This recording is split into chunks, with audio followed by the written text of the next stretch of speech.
All right, folks, welcome back to the podcast One Man, One Tree in a Hill. I'm your host, Jared Waters. I have a special guest today, tonight, wherever you are in the world. This is Miss Sarah B. Ladies and gentlemen, Miss Sarah B. How are you, madam? Hello, Jared. It's so good to hear from you. I was so happy when you reached out. I miss your humor and your wit. We had a lot of interesting conversations on Talma. I don't know if your listeners Talma. know what it is. If you didn't know, Talma was this program where teachers from America would go to Israel and teach for the summer. And that's where we met in 2017, 16 or 17? Yes, 17. 17. Were you in Ayanot as well? No, I was in Migdal Hammock, the north. But you were too, though. Weren't you in the north as well? No, so I was in Ayanot, was a youth village. I think it was central. It was close enough to Tel Aviv, close enough to Jerusalem. And they would bus us. It was a little further in the north. I'm going to Google it. But they would bus us to Sderot, which was a city on the border of Gaza. Really? You went all the way to Gaza? You guys went to Gaza, really? Yes. Well, it's directly on the border. Like when you stand at the border and you look over, you can see into Gaza, especially at night when the lights are there. Uh-huh. But I chose that specific location because I just felt like a lot of the students there have severe PTSD. A lot of the kids live in a war zone, essentially. Gaza is the first place that's hit. It's the hardest hit with rockets and missiles whenever that happens. Yeah. So it was a very interesting experience to be working there. Ayanot Youth Village. I'm Googling this at the moment to recall the exact location. And to the people who don't know, you are Orthodox, yes? Would you consider yourself... That's what we were just talking before the podcast started. We're talking about, would you consider yourself modern? What are the levels of Orthodox? Okay, so I'm going to backtrack for a sec. Ayanot is located in central Israel, so I was correct about that. The levels of religious observance are very interesting because there's no one Jew.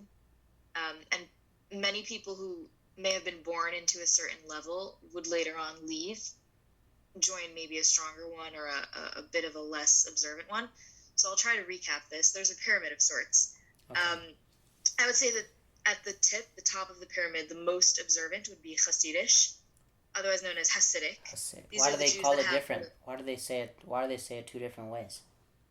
Well, Hasidish is the way that the Jews from that community will pronounce it. Okay. Hasidic is usually the way that a non-observant or a secular person will pronounce it. It's similar to how in Israeli we'll say yalla, Let's right? Go. Yeah. Or sababa in that term, but an American who's trying to replicate the word will be like yalla or sababa because it's not their native tongue. So it's just Hasidish is in the Yiddish language, the Germanic language that the Hasidish Jews speak. And so that is the pronunciation. But people who are not from the community will say Hasidic. The same way terms like Shabbat will be pronounced Sabbath by someone who's not Jewish. Or, Chesed, which is a Hebrew term for charity work, will be pronounced as Hesed because it's a little harder to pronounce the ch in the native tongue.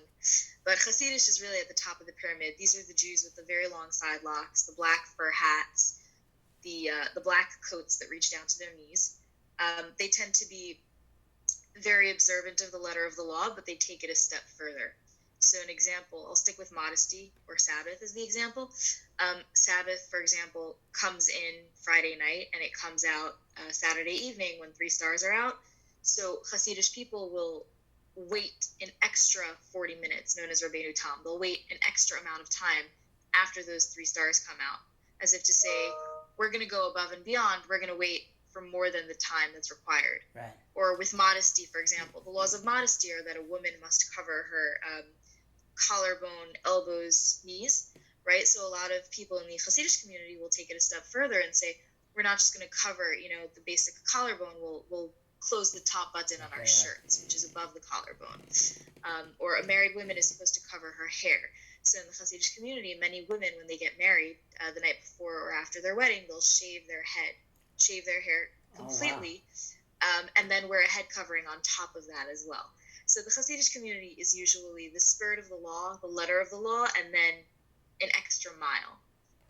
They're very stringent with their laws, and and they have a lot of rituals, a lot of practices which they follow. So usually a step beneath the Hasidic community would be considered the ultra-Orthodox and the Orthodox community. So these are the communities where you'll find white shirts, black pants, black hats, not the fur ones, but the regular black, like Borsalino type hats. A lot of these women that are married will wear wigs. Again, the Orthodox and ultra-Orthodox community are known as yeshivish because many of their children attend yeshiva, which is the religious school for Jewish children. So they follow the spirit of the law. They don't necessarily go above. So if, for example, the laws of modesty are, collarbone, knees, elbows, they'll cover just that. They won't necessarily go a step above. When it comes to Shabbat, if Shabbat is supposed to be out when 3 stars come out, let's say at 9 o'clock, they won't wait for 9:40, the extra time. Not necessarily. Now, here's where it gets confusing, right? Someone who is from the Orthodox community could decide to take upon themselves an extra step that people in the Hasidic community might do. And someone who's in the Hasidic community might say, it's tough for me to take on all these extra, I don't like to use the word obligations, but all of these extra measurements. So I'm going to do something a little bit less that someone in the Orthodox community might do. So it's not a very black and white X, Y, I belong to this community, I only do this kind of practice. It's whatever you're feeling spiritually. It's whatever your commitment to God is at the moment. Did your views change when you got younger towards when you got older? Like the way you were raised, it completely different than what you are now, how you practice? And so that's what's so complex about Judaism is that people can really change on the levels of the pyramid. So you have Hasidish is considered the most observant. Then you have ultra-Orthodox and Orthodox. And then beneath that, you have modern Orthodox. So modern Orthodox is considered a lot more open. They do follow the letter of the law, but are a bit more lenient with it. So, for example, again, with modesty, members of the modern Orthodox community, women might feel comfortable wearing sleeveless tops, right? But not pants necessarily. Okay. On the other hand, you could have, with Shabbat, people who are modern Orthodox, they'll keep Shabbat, but they might be fine reading books that are secular. Whereas someone from a Hasidic community will say, no, to preserve the sanctity and the holiness of Shabbat, I will only read, Torah or Talmudic textbooks or Jewish children's books. I won't read, philosophy or secular newspapers. And this is just a very surface, barely scratching the surface. And then underneath modern Orthodox, you have the Reform and conservative communities, which are a lot more traditional. They don't necessarily follow the spirit of the law. So Reform and conservative communities, for example, might want to keep Shabbat by having a traditional Friday night dinner with the family, but they're okay with driving in a car to synagogue. Whereas the ultra-Orthodox and the Hasidic communities would follow the strictness of the law when it comes to, on Shabbat, no technology, no cars, no phones, no lights, no ovens. And then you'd have like a Reform and conservative community where, one is a little bit more stringent. One will say we're going to have a Friday night family dinner, but we'll watch TV after, or we'll drive in a car to synagogue. And I believe Reform might be a little bit more open in their interpretations. They might say, we can sing Friday night songs, but we won't necessarily have a Friday night meal every week. Right. And I believe there's even more of crossovers. Like you can have a conservative community that's trying to be a little bit more per the letter of the law, so they would try to be a combination of Orthodox and conservative, so they would call themselves Conservadox. And then I'm not sure what the cross is between Reform and conservative. I'm certain that there is something, but usually at the bottom of the tier, you have past Reform. Reform is they try to keep some extent of tradition in the law, but they really don't keep a lot. Beneath that, you have what we call traditional, and traditional are the folks that are Jewish, but don't really keep anything per se. But I mean, there's a funny term that a lot of Jews use. It's called matzo ball Jew. Like, I'm a matzo ball Jew in that I don't necessarily pray on the high holidays. I don't keep Shabbat. I don't keep the laws of kosher. But, I'll eat matzo ball soup. I'll take pride in Israel as my country. I will be familiar with who Moses is, who God is. I'll talk to God in my own language. So these are kind of traditional Jews. And so this is the pyramid. You have like Hasidish is the most observant. You have Orthodox, ultra-Orthodox, modern Orthodox, Reform, conservative, traditional. that's the pyramid. And from what's interesting is that people can go from one to another. I have a friend who was born to a Hasidic community. When she was a teenager, she decided this is too hard for her. This is not the type of lifestyle that she wants per se. So she veered all the way to traditional, where she kept nothing. She ate bacon. She didn't keep Shabbat. She dated an Italian Catholic guy. And then at some point in her 20s, she turned around and started saying, I miss spirituality. I miss God. But my Hasidic community is not for me. It was too strict. I want to live in a community where I can listen to the radio. I can have internet. I can have Facebook. So she, right now, in her 20s, ended up in the modern Orthodox community. And then I have a friend who was born into a conservative community, went to Israel, spent a year studying in Jerusalem, felt this incredible pull towards Judaism, towards spirituality and God. And so she ended up marrying a Hasidic Jew, a Breslover Hasid. And so now she's living in the city of Tzfat, which is considered, like the epicenter of spirituality and art. So where does Miss Sarah fall into? Where are you on this pyramid? I've had a very interesting journey. My family is right now though. We're gonna go to where your family is. So right now. So my family right now is ultra Orthodox. I myself have veered a bit more towards the modern Orthodox community. So today, if you're asking me in 2020 where I am, I would say that I ascribe more with the modern Orthodox community. But my family is ultra Orthodox. I got it right. You got it right, Jared. I did. I actually have the pyramid. I actually was reading the pyramid, and I was like, when you were describing it, I was like, I just read this pyramid. And I was like trying to see where you were on the pyramid, and I was like, I think I'm modern Orthodox. What made you think? What about my personality made you think? Well, I remember when we were on the beach, they were Hasidic people. Before we went to the beach, we were like in some, it's like when we were all like meeting up before we did like Shabbat. And I was telling you this story about how I met with this Orthodox person. We had this like hour-long conversation on the bus, and we're talking about like swamp people and all these shows. And then you gave me the pyramid of like, this is where he is, this is where I am. And like, I'm Orthodox. And I was like, you are Orthodox? And I was like, look, your hair is all the way out. And then you were like, this is how it is. And I was like, oh, okay. So now when I meet people, it's like, okay, this is Hasidic. And I just always like kept the pyramid. And you're like more open to a conversation too. Like you were never like shunning down anything. You were more like, okay, this is who I am. How do you think about this? And I think that you're the only person I know who's up for any debate. I really appreciate that. Thank you, Jared. That's good. I think that's a good quality for a person to be open and not to be, how can I say this? To be impactful but not trying to hurt anyone. You just want to impact the conversation. So it's good to get someone's view of everything else. I appreciate that. I had a very interesting experience with Talmud, the program, because honestly, when I received the advertisement for the first time, it was phrased very much as this is a Jewish organization in Israel where you're teaching children. And the person who had sent it to me phrased it as this is like a religious observant program. And so in my mind, even as I'm like in the airport, I'm thinking, oh, okay, so this is going to be just like my yeshiva experience. This is going to be either all girls or maybe they're going to have separate buildings, one for the male volunteers, one for the female volunteers, and we're going to have, weekly Shabbat programs where there's like the synagogue and the prayers and all kosher food. And in my mind, I was walking into a program where it was literally every single participant was either an Orthodox Jew or maybe a modern Orthodox Jew. But in my mind, the image I had is that everybody practiced Judaism. You just see this big cross chain, just me walking. This is like, oh, what's up? Hey. I arrive in the airport and I see people that are black, white, Christian, conservative, reform. Nobody is wearing long sleeves. I was the only person wearing long sleeves. And I walk up to this girl and I'm like, are you with Talma? And she's like, yeah, we're going to have a great time. And then she makes a comment. She's like, there are a lot of cute guys here. I'm excited. And I was like, oh boy, you are not this is not an Orthodox. It was very interesting. We'll come to Talma. I want to go to let's go, where are you from? Let's go from the beginning.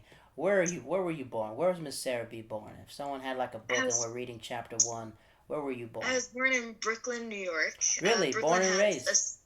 Yes, Flatbush is the neighborhood that generally covers like the Avenue P to Avenue J area. There's a very big Orthodox community in Brooklyn, in Flatbush. A lot of synagogues, a lot of kosher restaurants, um, and we have a lot of other neighborhoods with a lot of Italian Catholic neighbors, a lot of Muslim. There's a big Pakistani neighborhood here, and then there's the very Hasidic enclave of Borough Park, which is a huge swath of land that's just a lot of Hasidic Jews, Satmar, Baba, of different sects. Were you So from I was born in the Flatbush Orthodox community. So two-parent household? We have two-parent household, big family, Yeah. small family? Yeah, you'll find that divorce used to be pretty rare in the Orthodox community. In the past 2 decades, I'd say it's become a lot more popular. The numbers have risen a lot, and that led to the formation of an organization called the Shalom Task Force, which is also very interesting. It's the first Orthodox-created, Orthodox-led organization that deals with domestic abuse and marital issues in the Orthodox community. But I was blessed to have both of my parents. They're both Israeli.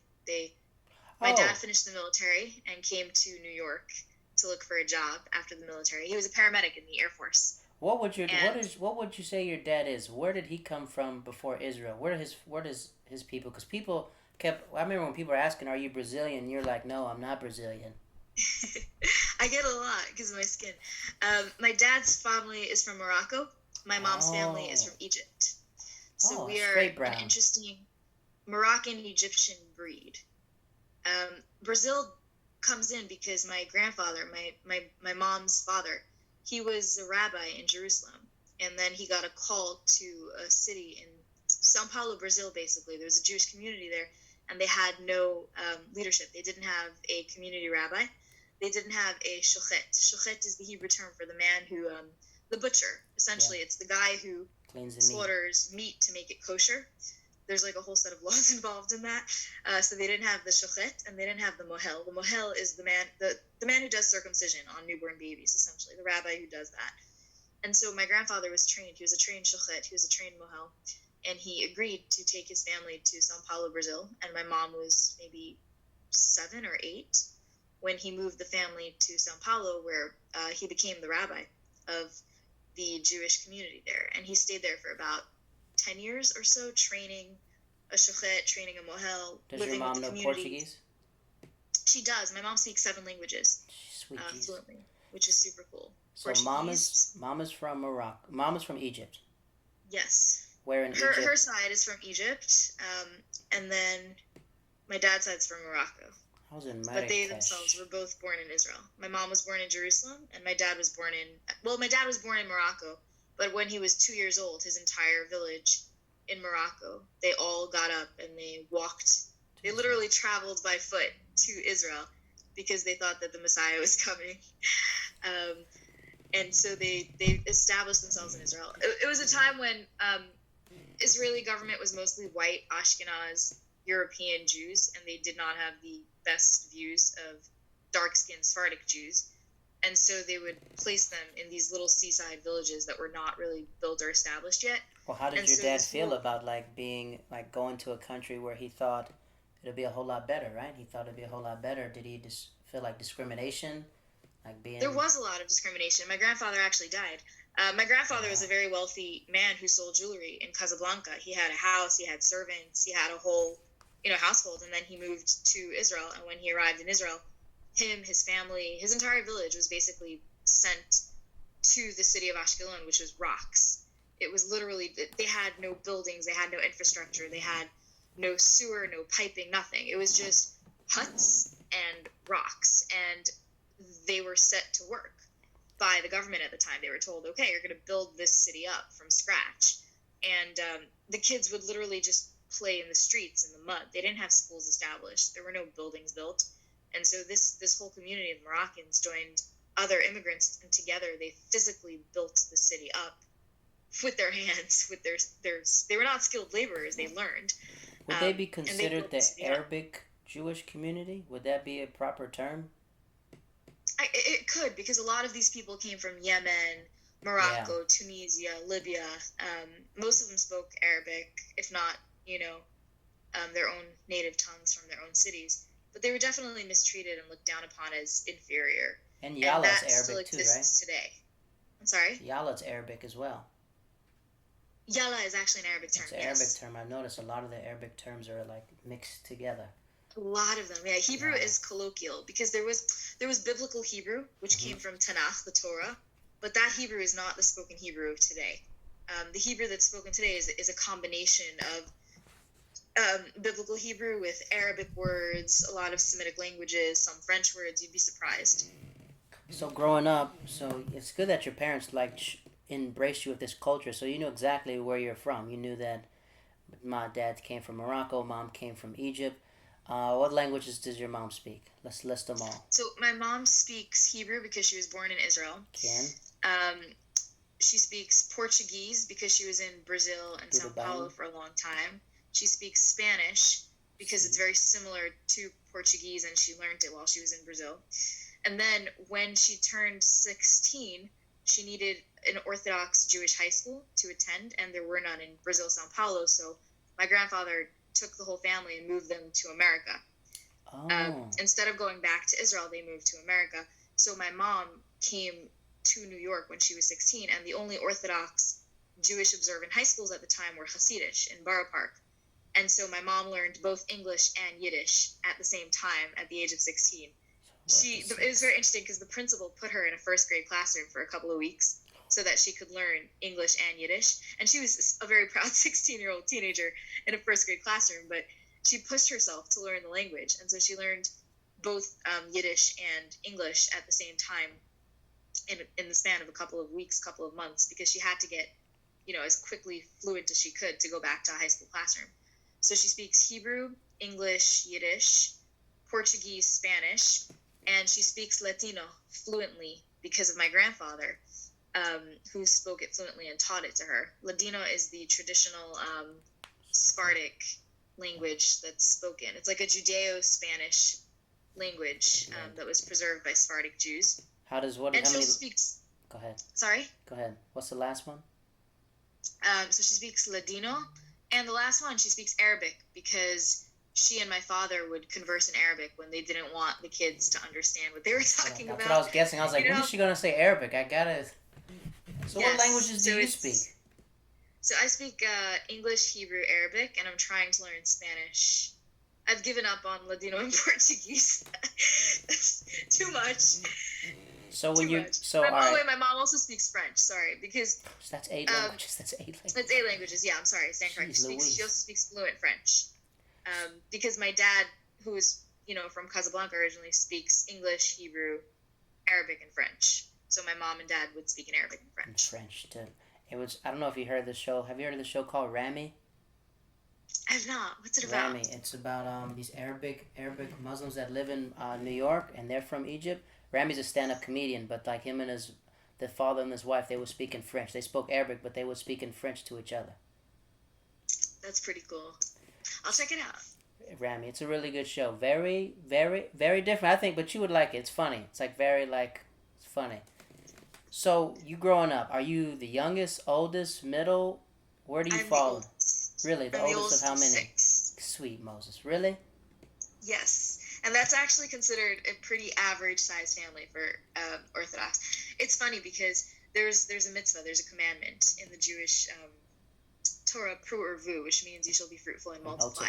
It's essentially, it's like a positive commandment of God that parents should bring children into this world and raise them to be good and kind and charitable and decent humans and teach them the Torah and teach them the laws of Judaism. So this is a theory I have, it's not proven, but the more religious a family is, the more kids they have.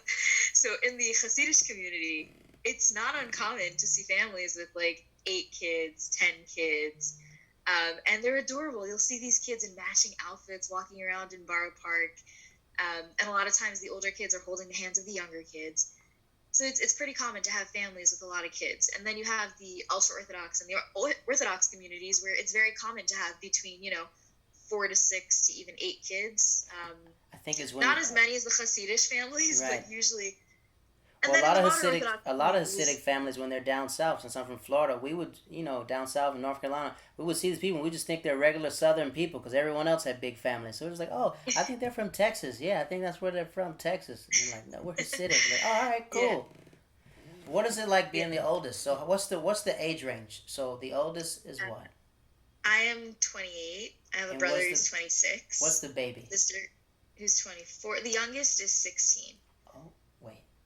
So there's like bang bang. So okay, you're the oldest. How many It's girls? like How many 28, boys? 26, 24, 20, 18, 16. Wow, 2 year gap for everybody. And it's like girl, boy, girl, boy, girl, boy. Wow.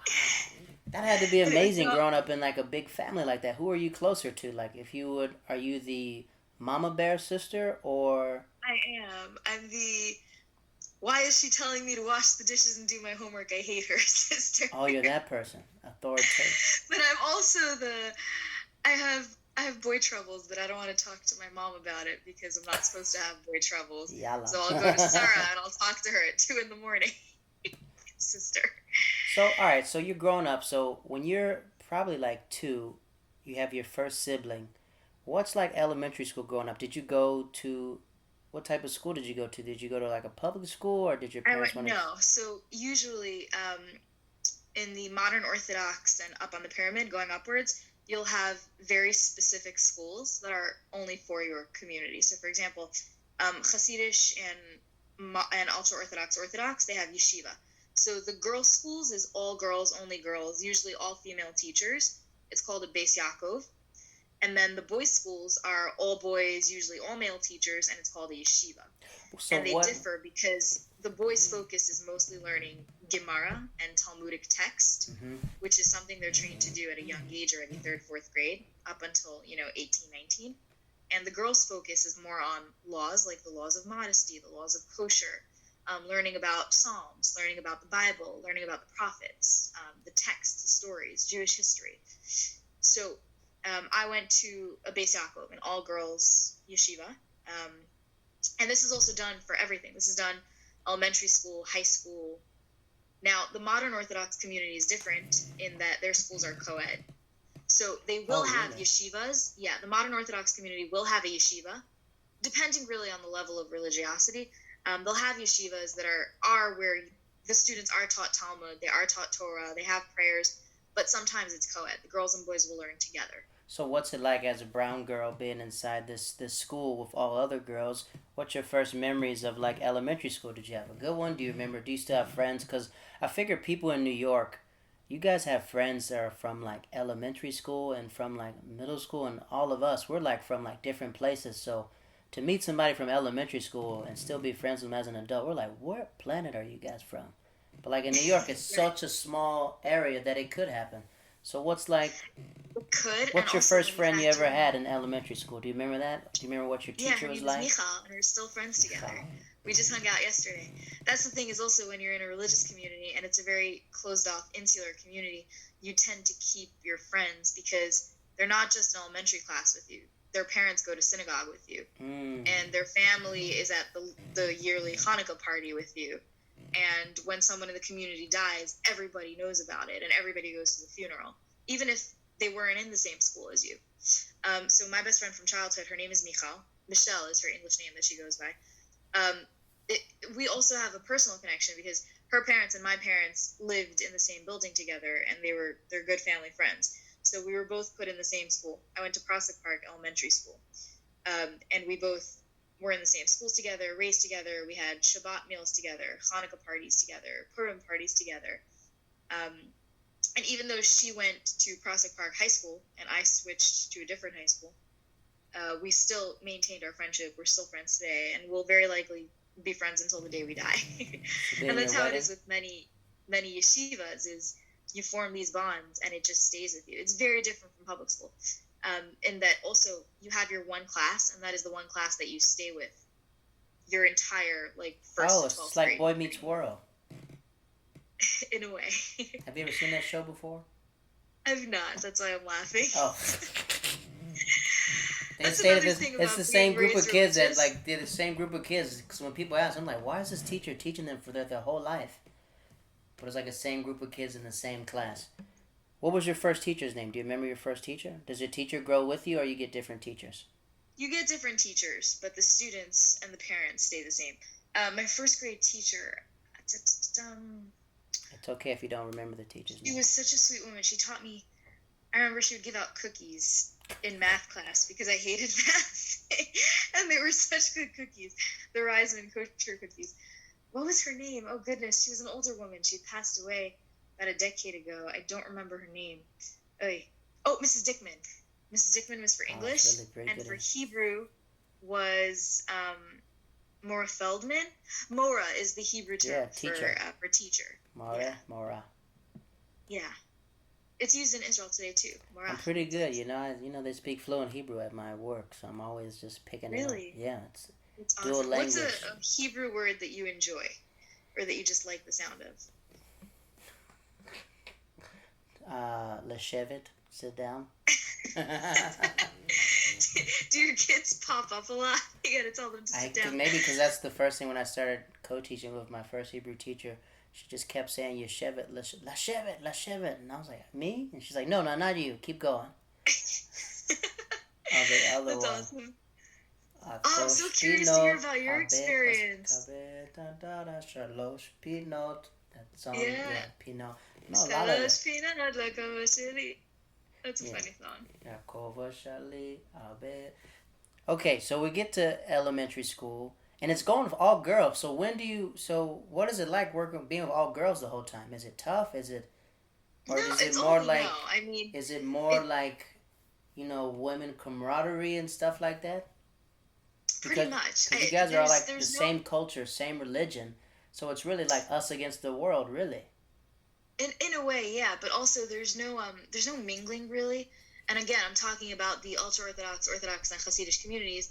There's really very little co-ed. So this extends itself to events. For example, it's not just I only went to school with all girls and had all female teachers. It's also I didn't have male friends because it wasn't done. It just wasn't like. You go to a wedding, there's a mechitza that's kind of like a curtain or a fence or even just a row of potted plants in the middle of the hall. And so the women and the girls are dancing and celebrating on one side, and the men and the boys are dancing and celebrating on the other side. Oh, really?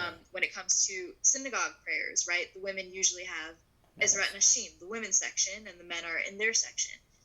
So even prayers are kind of separated. You have a Shabbat meal, right? So families might, on occasion, be seated together at a Shabbat meal, but it's not like you're seated with your neighbors and their sons. So I didn't really have opportunities. And there were no like, oh, debate club or sports club is mixed. That wasn't a thing. We didn't really have that. We had like a play that we put on, but it was just us, the women, you know? Well, what does it feel like as a woman? Like, did you ever like ask yourself why? Or you just know, like, I need to follow? I did. I think every person at some point questions this. And you'll find that the second a girl or a woman is out of the high school sector, right? Usually the traditional path is elementary school, high school, and then a year in Israel where you study abroad. Mm-hmm. For boys, it's in yeshiva, and then for girls, it's called seminary, where they go for a year, they learn Judaic studies, and then they come back, and then you're slated for marriage. That's the ascribed life path. What do you mean slated for marriage? Meaning like they pick out your husband, or?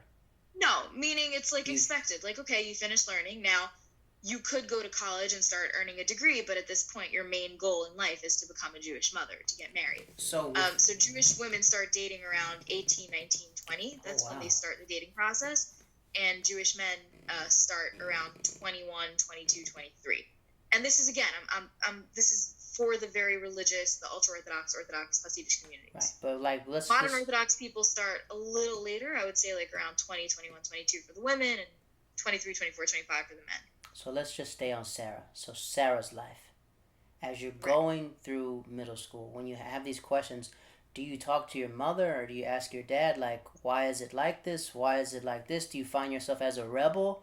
Because sometimes I think in religion, when you ask questions, sometimes you don't want to be disrespectful. You know, you want to follow the path. Did you ever have that situation where you're wondering, like, why is this like this? And which parent did you go to be all like, how did they take your questioning? I think it's also a deeply personal question, not a religious one, because any child who is told this is the life path, this is the life journey, and then they have questions about it, it's natural that you don't want to disappoint your parents. You don't want to upset your parents. Maybe there are other factors in the family, like maybe, I, for example, had a sibling with special needs. I had another sibling that was diagnosed with mental illness. I had a lot growing up, and I always was in that position of I need to be that perfect child. I cannot afford to disappoint or upset my parents. I can't afford to be another source of pain for them. They already have so much going on in their lives. When did you feel that way? When it came to me specifically, I wouldn't go to them. I would just read books or do my own thing, and I just didn't want. That's why I just want to preface this is important, Jared, for your listeners to understand is, it's not a religious thing. There are kids who are raised religious that will have questions and they will have doubts. Whether or not they go to their parents is a very personal case-by-case thing. It's if you were raised in a home environment where you have a great relationship with your parents and you feel free enough to ask them whatever you want, then you likely will. Right. And depending on the parents, they likely will or will not answer. So when I'm talking about me specifically, this is not a reflection on Jews or the Orthodox community. This is just me, myself, Sarah my own personal situation. Is that my parents went through a lot in life. I had a lot of siblings that faced a lot of challenges. And I also am that very compassionate, empathetic kind of person who I felt like I don't want to be a source of pain for my parents. But I did have a lot of questions and I did have a lot of doubts. So my personal method of handling it was going to the library, finding books, trying to find people that are not from the community that might be able to provide answers, finding people from the community. Like I had a rabbi that I would talk to. I had a teacher that I connected with. So I would always turn to them. I wouldn't turn to my parents per se. And sometimes, I'll be honest with you, I hope this doesn't bite me in the rear. Sometimes you don't want to talk to people. You just want to do your own thing. It's like, okay, why am I not allowed to have male friends? Mm-hmm. I have a college classmate who's male and he's interesting. And I would love to grab a cup of coffee with him and just talk to him about what life is like outside of the community. I'm not going to talk to my parents about that. I'm not going to talk to a rabbi about that.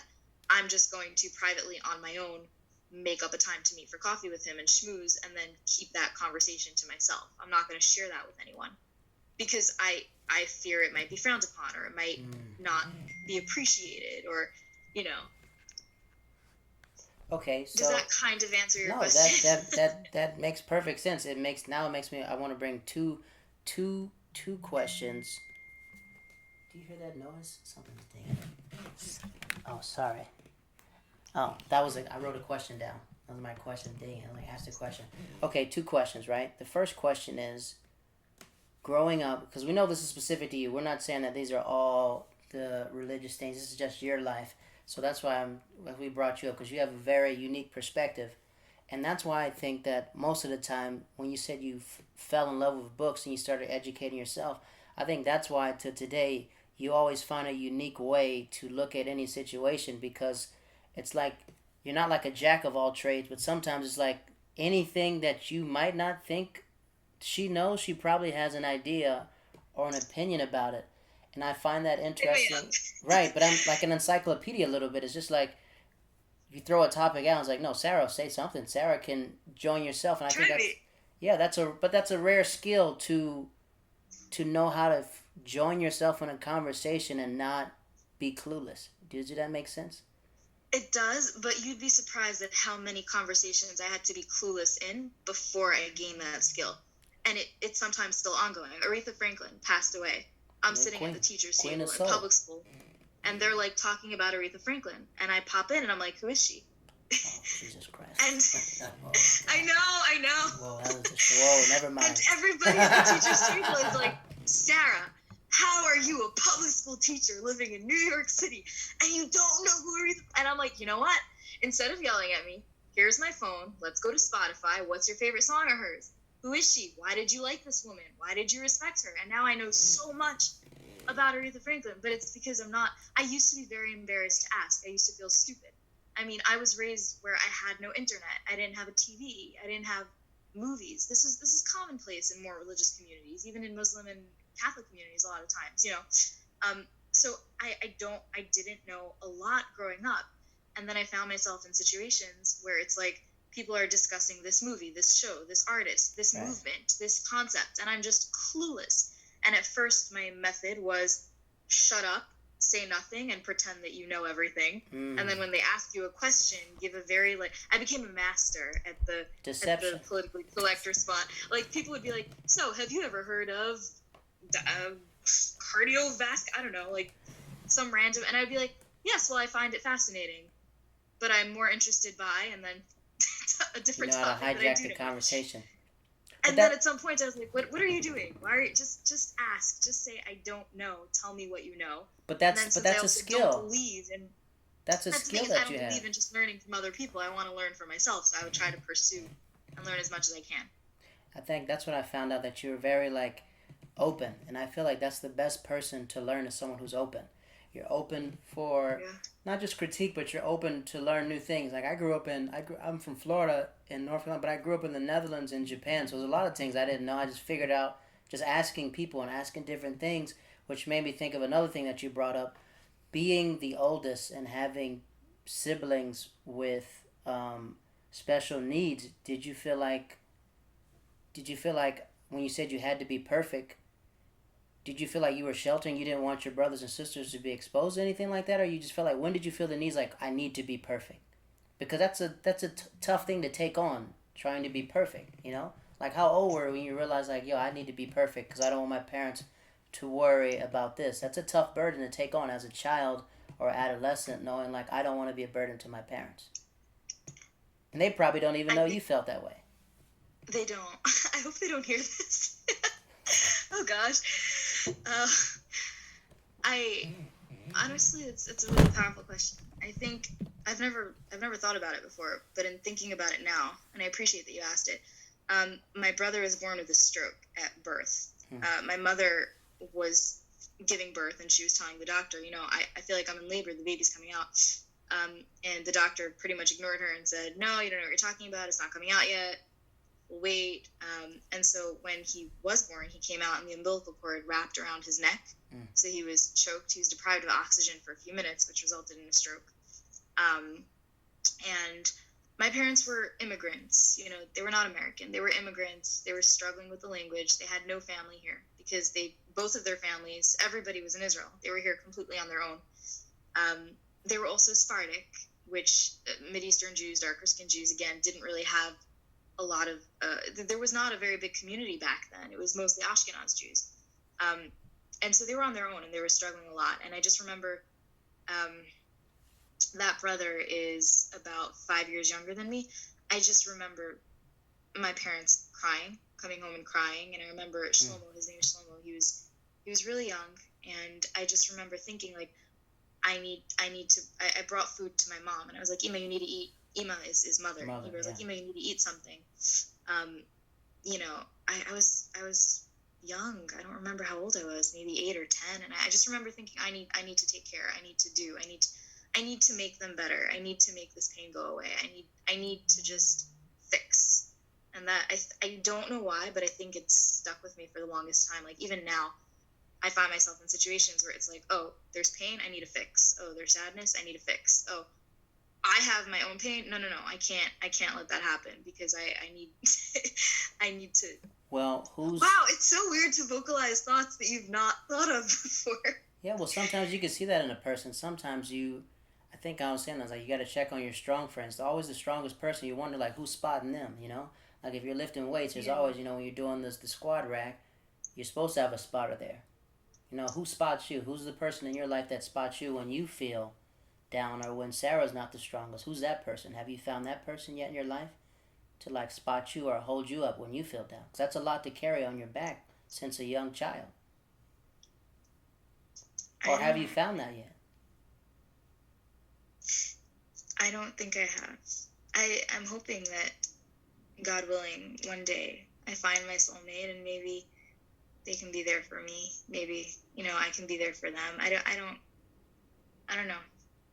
I do find that a lot of times the people who are always trying to put out pain, a lot of times they just ignore their own because they can't afford to kind of be an extra source of that. Nothing I'm saying is making sense right now, but no, it's just it is making sense. Have you ever saw the statue? If my parents are trying, to go to the hospital with my brother, who's hospitalized a few times, my thought process, which may sound a little screwed up as I'm verbalizing it, was, who am I to tell my parents that I hate going to the hospital and that it's miserable when they themselves are miserable and are forced to go there? No, I'm going to go. I'm going to bring ice cream. I'm going to crack jokes. I'm going to make my mom smile. And then I'm going to, try to bring more ice cream for the other moms that are there. And I'm going to try to make everybody there smile. And then, like, at night, when it's 4 o'clock at night and everybody's happy and sleeping and comfortable, I'll just, like, turn around and cry. That sounds so sad. No, it's Why not. am I saying this on a public podcast? No, I mean, that's honest. You got to think about it like this. This isn't just for you. It's for people who probably are in your situation right now. There's a billion people in the world that are probably growing up just like you and probably feeling this pain, not knowing what to do, and probably holding the world on their back. A lot of people that make jokes. I'm a stand-up comic. A lot of them are like broken people. Not broke. Not saying you're broken, but a lot of people are people that hold the world on their back. Like, you remind me of that statue. Remember that guy's holding the world on his back like that? Yeah, Atlas. Yeah, Atlas. God. Yeah, Atlas.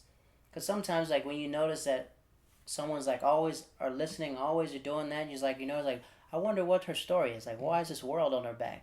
But now it makes a whole lot more sense. Like, you're a young child, and what's it like? What was your youngest memory of, like, going to the hospital, like seeing your sibling? The earliest hospitalization was at LIJ. His story is very complicated because he was already developmentally delayed with the stroke, but then he was badly abused by a rabbi in his high school. He was in a high school program for special needs children, and he was badly abused.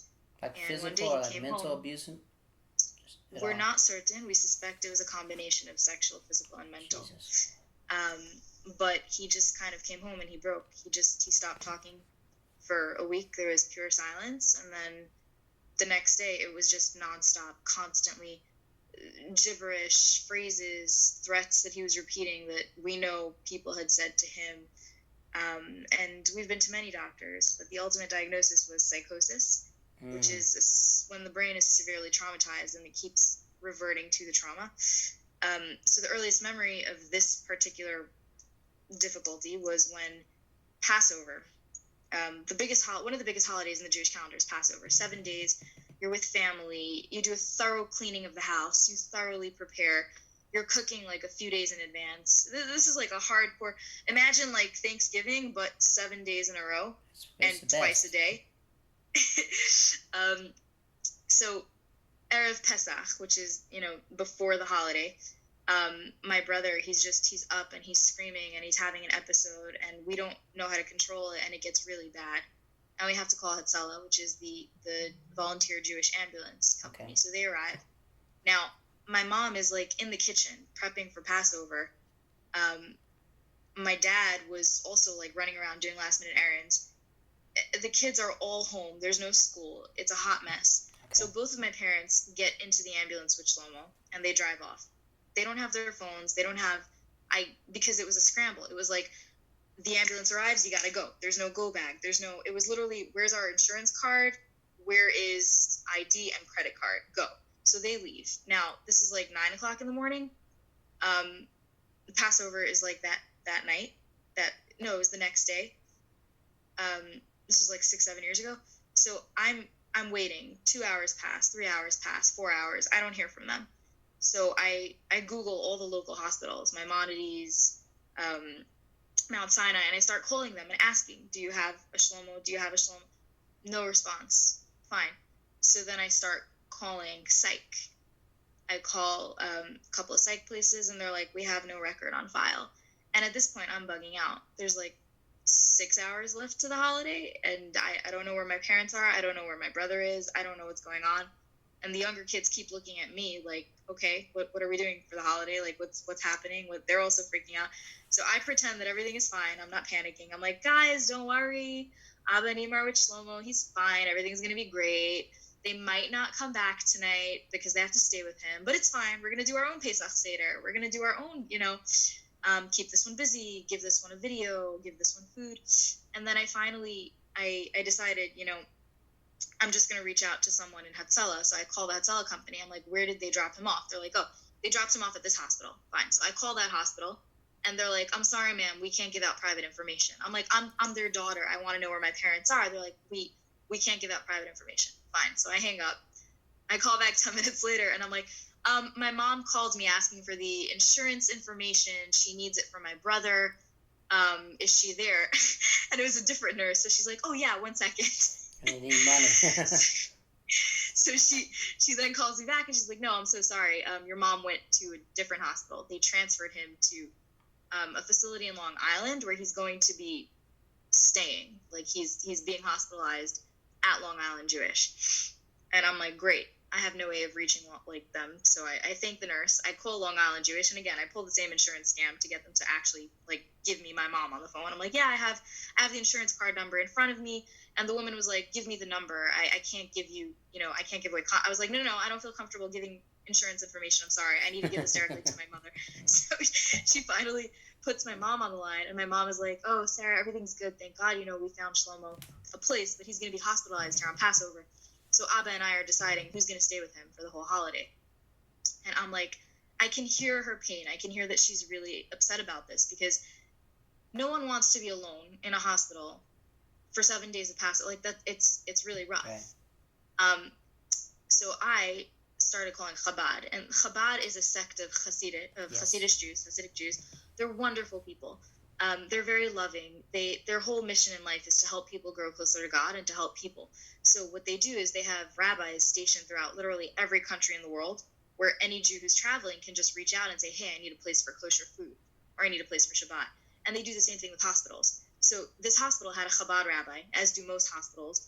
And the rabbi's job is usually to visit everyone that's sick, but to help out Jewish patients by giving them, free kosher food and talking to their family members.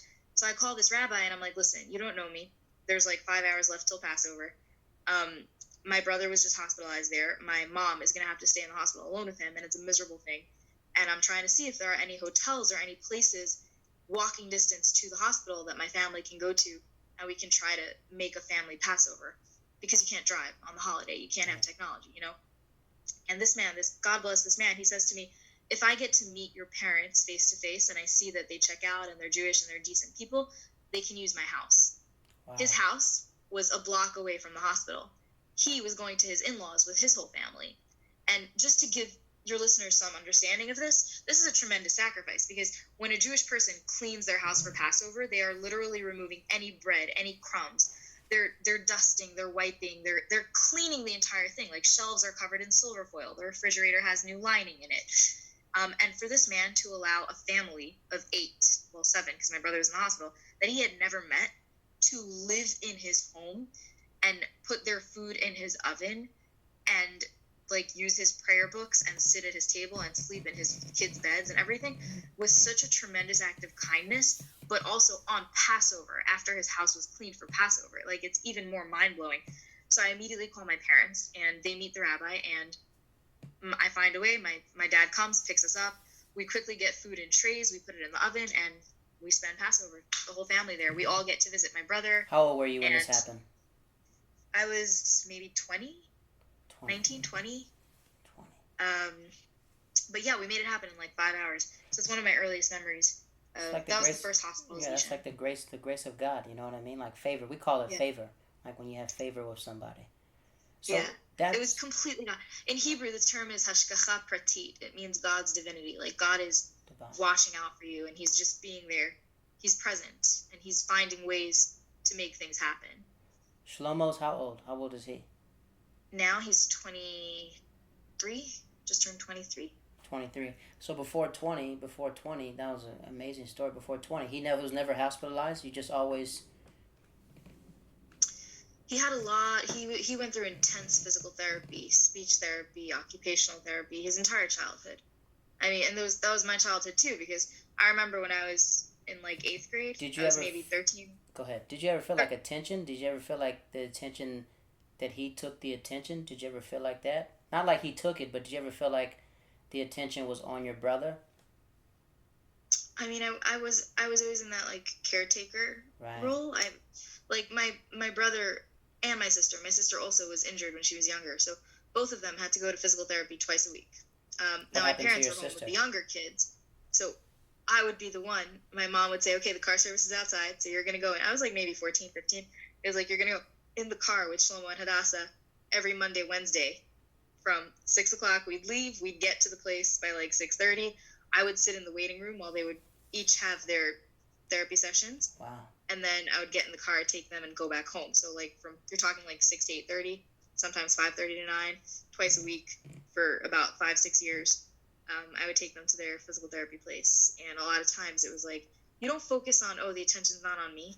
Or maybe I did. Maybe I definitely was like, how come nobody cares about me? But I don't know. I just like to think that you're thinking, I thank God I don't have to be in physical therapy. Like, no, not like that. But it's like I'm noticing that you raised like kids. You know what I mean? You kind of were like a mom already. So it's just like you raised kind of like four. Yeah. Even though your parents are there, you kind of played a significant role of like helping develop your brothers and sisters. Like your sister, what was her ailment? Like when her physical. She had fallen. Well, she had a really bad case of junior arthritis, but she had also fallen down the stairs and injured her knee really badly when she was younger, much younger. It's my family had a constant. We've constantly things happening. Like, yeah, it's a tough life. You know what I mean? I think the people that are very strong, like mentally strong, it comes from somewhere. You know what I mean? It just doesn't come out of nowewhere. You know, sometimes we don't have a choice. We can't choose. Like, you do have a choice. Some people fight or flight. Some people like go into that rebel. Like, why isn't it about me? Instead of like rebelling, you kind of like say, well, let me help my family at a young age. You know, imagine a teenager taking care of 4 kids. But like, I can't imagine the alternative. It just doesn't. I don't know. Sometimes I curse the day that I have this responsibility bone because it doesn't go away. You can't ignore it. It's just there. It's like something needs to be done. Okay, I'll do it. There's no even thought process of why do I want to do it. It's just like, okay, I have to do it. What was it like? What was it like getting everybody ready to go to? It's not yeshiva. To shul. Synagogue. Yeah. Synagogue. Yeah. What was that like? What time does synagogue start? So this is where I'm really happy that I'm female. Oh, because you guys go separately. Prayers are technically the male's mitzvah, the man's like commandment.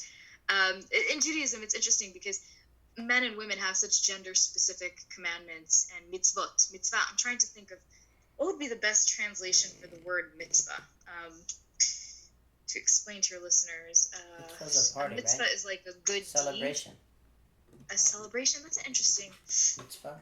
It's like a commandment, a good deed done from religious duty, if you would. So, for example, giving charity is a mitzvah. It's a commandment for both men and women. We're both supposed to give charity. But then lighting candles Friday night to welcome the Sabbath is a woman's mitzvah. It's the woman's commandment. The man doesn't do that. But then for the man, wearing tzitzis, wearing those stringed garments, if you've ever seen Jews that have like a white with the strings coming out of it, it's Tahidis. And wearing a skull cap. Yeah, the kippah.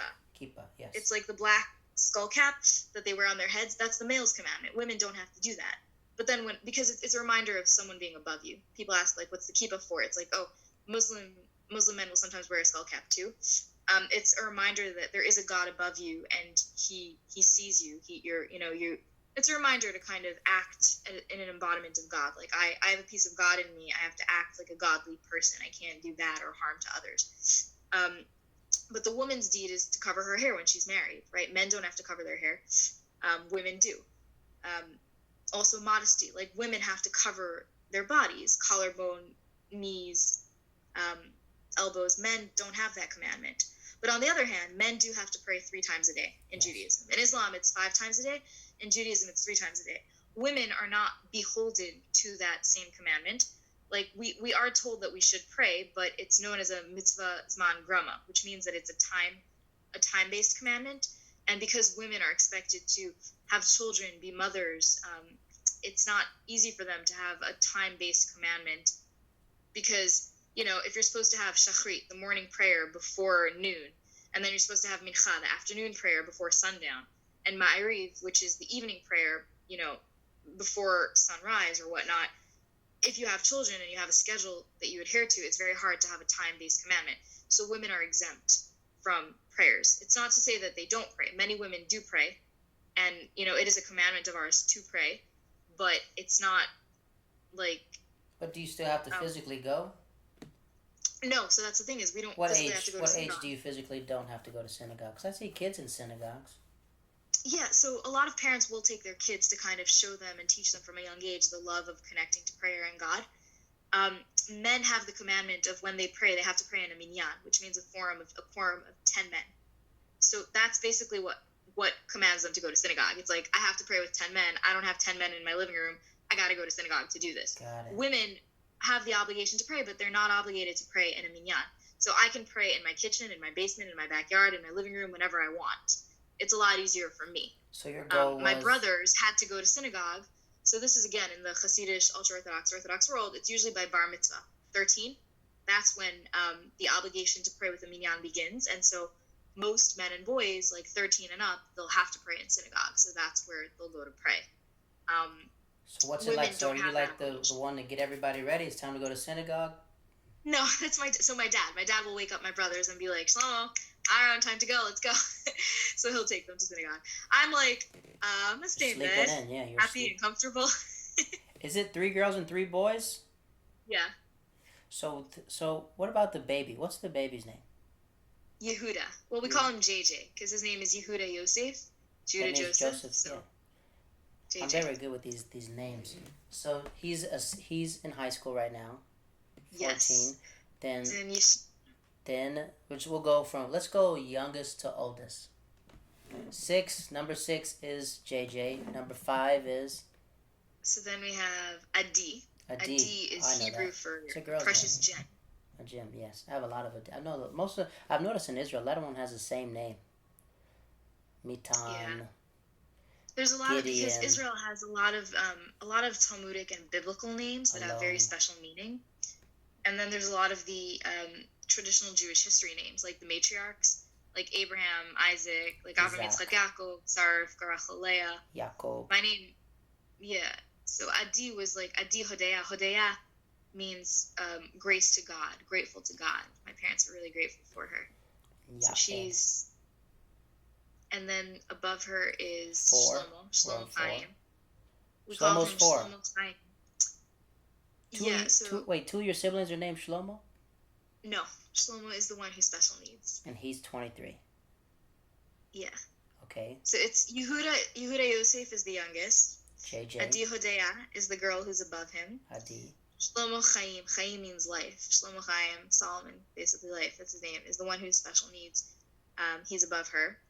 And then Hadassah Mazal. Mazal means luck, fortune. And Hadassah is the name of Esther, the princess who saved, in the story of Esther, the Megillah, the story of Purim. My sister was born around Purim time, so she's Hadassah Mazal.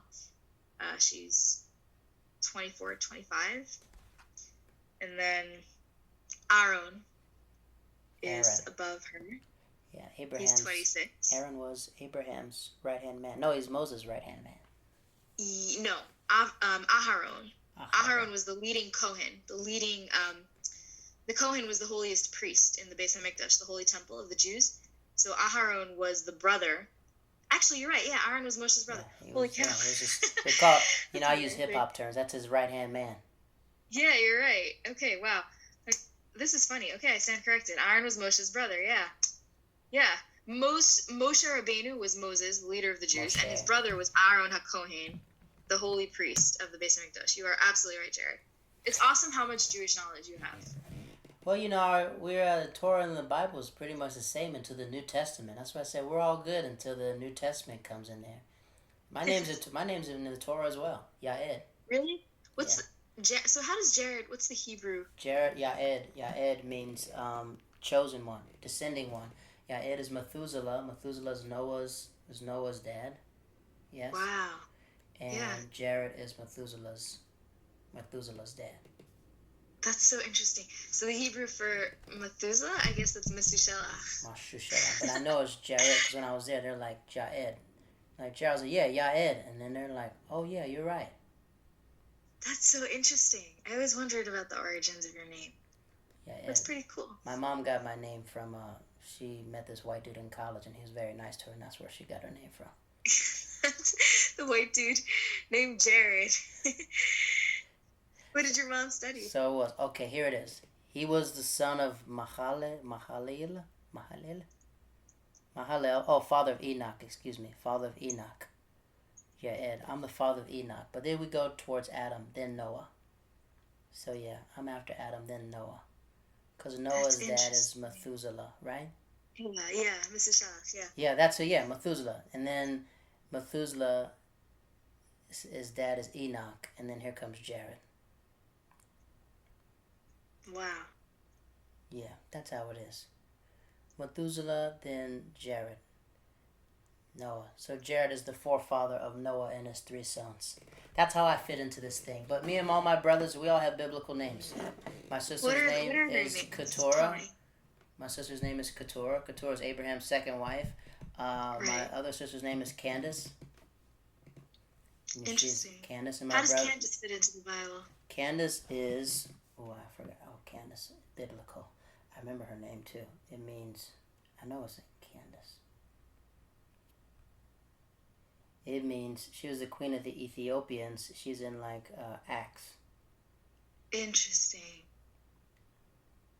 When she was mentioned in the Bible, here it is. The Candace of Monroe, the Cushite. Queen of... Yeah, the Cushites. The Cushites were... That's the term Cushi, actually, was used. Yeah, they were, really mad inside, Israel, when they kept saying... This guy kept telling me about a Cushi. And he goes, if someone calls you Cushi, that's like saying the N-word. And I was like, yeah. So this is actually fascinating, and I'm so happy that it came up. The word Cushite is a biblical term that was in the Torah, in the Bible, and it was used to simply mean a member of this tribe that they were called the Cushites. They're like dark people. And it was not used in any way as slang or derogatory. It was literally just a factual description of a tribe of Israel that were called the Cushites, because Cushi meant darker, and they had darker skin. And interestingly enough, Moshe Rabbeinu, Moses, the leader, one of the greatest prophets in Jewish history, the leader of the Jews, was married to a Cushite. He was married to Zipporah, and Zipporah was described in the Torah. She was described as a beautiful woman and a Cushite, one of the most beautiful women of the generation who was a Cushite, and she was married to the holiest man who had spoken to God himself. And so that term has a lot of holiness and praise attached to it. Now, come modern day Israel, yes, and the modern day Hebrew dictionary, which is just an amalgamation of random colloquial terms and street slang and Arabic and Hebrew, and the term Cushite from the Bible was shortened into Cushi, and Cushi became, and this is literally over the past 30 years, the word Cushi became a very derogatory slang term to mean someone of darker skin color, someone who's black. And it's a horrible word today when it's used in this context, because it was twisted completely out of it. And so you will find there's a lot of racism. I'm going to be very honest with you. There's a lot of racism that exists in Israel. It's unfortunate. It's against African Jews. It's against converts that are black. It's against Ethiopians. And the term Cushi has been used many times in a very derogatory way, I would say almost in the equivalence of the N-word by Israelis today, against people of darker skin in Israel. And this dude told me in Israel that if someone calls you a Cushi, you could sue them and get some money. Absolutely, you could and you should. And he was trying to. He was a stand-up comedian. I forgot his name, but when I stayed in Israel, I stayed a couple months later, and I was doing stand-up all these Israeli comics, and this black dude is telling me about he's Ethiopian. He goes, Cushi, I could sue someone and get paid. He goes, just like America, right? And I was like, I'm sorry to regret you, but no, you don't get paid for the N-word. Sorry, man. And he was just busted out laughing, and he was like, "What?" I was like, "Yeah, my brother just called me one, and he didn't get me paid at all." And he's like, "Really?" I was like, "Yeah, really, man. We're not." I was like, we're relating to each other. He was telling me what's it like being dark in Israel and stuff like that. And he was telling me it's unfortunate. This woman that I work with, she told me the first time she saw someone who looked like her was TLC. I was like, what? TLC? The first time she saw any black people on TV is when she was watching TLC. Oh my gosh. Chili, Left Eye, and T-Boz. She talked about waterfalls and not dating any scrubs. Were those? You know what I mean? Speaking of scrubs, just kidding. Oh, my brother, he's not a scrub, but my brother's name's Emmanuel. So those are all our biblical names. God is with us. That's a beautiful name. There's a city in Israel, Emmanuel, yeah. Ironically, this city was a major hotspot for racism news, because there was a yeshiva, a very Ashkenaz yeshiva, which was led by white European Jews, mostly from like Hungary, Poland, Russia, places like that. And it was the only decent school in the city of Emmanuel. And there were a lot of Sephardic Mizrahi Jews. Mizrahi Jews is the term for Middle Eastern Jews who come from more like, not Arabic per se, but more Mid-Eastern countries. And they do have darker skin, and they do have different, spicier food, more colorful clothing and customs. And a lot of these Mizrahi Jews tried to send their kids to the school. And the school was forced to accept them, but the school set up like a fence in the middle of their yard. And they said, Mizrahi kids can only play on one side, and all the other students have to stay away from them and play on this side. This happened like maybe 3-4 years ago. It's pretty recent. And it created such a controversy in the city of Emmanuel because, A, racist, B, disgusting, teaching young children how to sow discord at such a young age. Why would you do that? And so the school kind of responded and said, well, really, it's because the Mizrahi Jews are a little bit more modern, and they may be exposed to things like music and TV and internet, and we don't want to like expose our innocent like Ashkenaz school children to it. But honestly, it was a load of BS. And the mayor of Emmanuel spoke out against it, and a lot of the Sephardic Jews living throughout Israel spoke out against it. And eventually, Emmanuel was forced to take down, in this school, they were forced to take down the fence. And there was a major, like this caused a lot of divisiveness and sadness and anger within the Jewish community in Israel. But it all happened in Emmanuel. Do you think, I'm not Israeli, at all, but do you think Israel is would you say there is a colorism issue there? No, 100%. But would you say it's 100%. Because everyone's from all these different places? Because it's kind of like America a little bit, because no one's really, the people who are from Israel are not there. So it's like everyone kind of like dispersed and then came back. Does that make sense? It does, but it's also systemic in a way because of the history. If you think about it, Israel is comprised of immigration, but it's not that everyone arrived at the same time. There were waves of immigration. And I feel like very much the level of power that a person has is based on their level of immigration. So the earlier waves of immigration came post-Holocaust, and it was mostly very European, Ashkenaz, white Jews who settled and established themselves in the beginning. These were people like Herzl, people like Weissman, like people who, they came in from Poland, from Hungary, from Russia, places like this. They established themselves. They were the founding fathers of the country. And so they already had a foot in the door. They already had a starting edge. The second and third waves started becoming from Sephardic Jews from Mid-Eastern Arabic countries like Morocco, Yemen, Tunisia, Libya. And then at some point you had another wave of Jews. This was the Russian Jews during the Soviet Union, when a lot of the refuseniks were trying to come in, the time of Natan Sharansky, when he was advocating for all these Russian Jews that were living in the Soviet Union behind the Iron Curtain. They were trying to escape. Many of them came to Israel, so there was another massive wave of Russian immigrants. And then fast forward a couple of years, there was another massive wave of Ethiopian immigrants when you had Operation Moses. And Israeli military smuggled hundreds and hundreds of Ethiopian Jews on planes to Israel, where they were brought in to kind of counter the population growth in the Palestinian community. So you have all these waves of immigrants. And as these immigrants arrive, right, there were people that arrived before them that had time to establish themselves, to learn the language, to establish a career and a family. So by the time you arrive... Would a Middle Eastern Jewish person think he's better than an Ethiopian person? That's an interesting question, and honestly, I wouldn't be surprised if some did. Like, there are definitely Ashkenaz Jews that consider themselves superior to Sephardic Jews, anti-Ethiopians, and then there are definitely Sephardic Jews that consider themselves possibly superior to Ethiopians, and then there are Ethiopian Jews who consider themselves superior, to, let's say, the Russian Jews. It's like everybody thinks that they're better in some way, and it's just ridiculous because we're all escaping something. We're all seeking peace from something. We all had to learn the language. We all had to adapt. So who do we think we're better than? For real. Like what? My friend's mom, I don't know if you saw this, but she told her friend's mom she has a tattoo of a... Yeah. Is she Ethiopian? Yeah, she's Ethiopian. They had to put is it a cross on their neck? So they have tribal tattoos. Yeah, to prove that she's not Jewish, because she said that they're like trying to kill Jewish people in Ethiopia. So she walked from Ethiopia to Sudan, and then they walked into Israel. My goodness. Yeah, there's a lot of that. And it's really sad and unfortunate.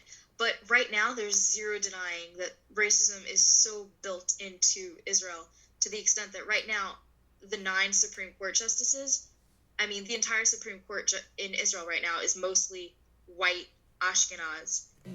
In the military, it's very easy for a Sephardic person to become a lieutenant, but anything above 3-4 stars, no. Like, Would you it's say it very, was? very Would you hard. say it's because of the European growing up in Europe? Would you say it the European ways? Would you consider it that? I think Because it's Jewish just, it's people were entrenched. discriminated against. You know, when they lived in Europe, they were definitely discriminated against. So, do you think it was like being in Europe and taking the European ideologies, or I, I don't know. It's a good question. I do know this. I do know that there is, right now, the prevalent people in power, all of the bigger ministers, all of the bigger Supreme Court justices, the police chief, the military generals, they're all white Ashkenaz European descent people. And there are the rare Sephardic dark skinned Jews that manage to get into these positions, but there's a lot of protectia, which is the Hebrew term for pull.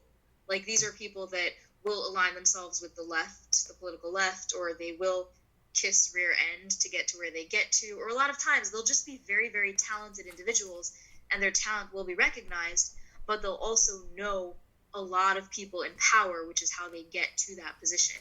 And it's unfortunate, but there have been many, many times where a Sephardic dark-skinned person, Jew, would achieve a position of power, and then the political machine is set in motion, and we're going to start investigations against them. We're going to open up corruption charges against them, and we will find something, anything, to tear this person down from their position of power because we don't like that they're from the Sephardic community and they're bringing power to the Sephardic community. okay? And So by the when way, everything that I'm saying now is like opinion? acknowledged and Oh, known, oh, but okay. never verbalized So it's like you're by like people talking in house Israel. news. You're talking about like what's Yeah, happening on the inside of. this is like what no one will verbalize, but will know is happening and will agree with. So when's the first time you went to Israel? Maybe I was 6 or 7.